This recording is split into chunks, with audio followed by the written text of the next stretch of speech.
अध्याय 1। मिट्टी का मोह और गरीबी की मार। मुकेश का जन्म एक छोटे से गांव रामपुर में हुआ था। उसके पास विरासत में मिली मात्र 2 बीघा पथरीली जमीन थी।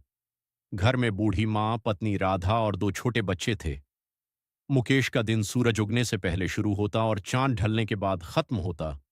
फटे कुर्ते और नंगे पांव वह अपने बैल धुंधु के साथ खेत जोतता, पर सूखी मिट्टी और सिंचाई के साधनों की कमी उसकी मेहनत पर पानी फेर देती थी।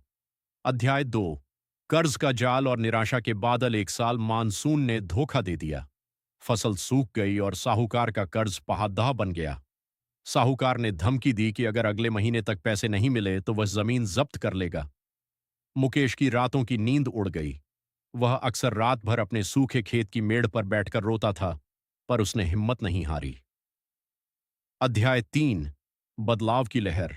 सरकारी योजनाओं का सहारा। गांव में एक दिन किसान गोष्ठी हुई।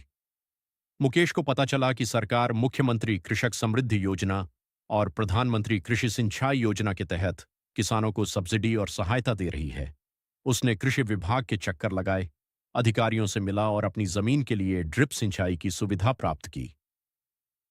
अध्याय 4। आधुनिक खेती और नई उम्मीद।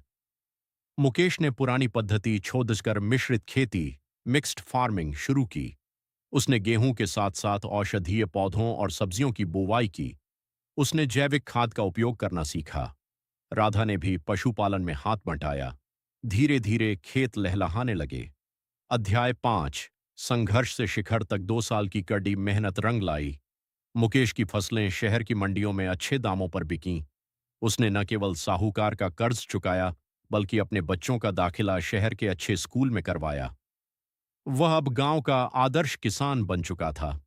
उसकी कहानी हमें सिखाती है कि चाहे परिस्थितियां कितनी भी कठिन क्यों न हों, सही जानकारी और अटूट मेहनत से गरीबी की बेदियों को काटा जा सकता है। निष्कर्ष।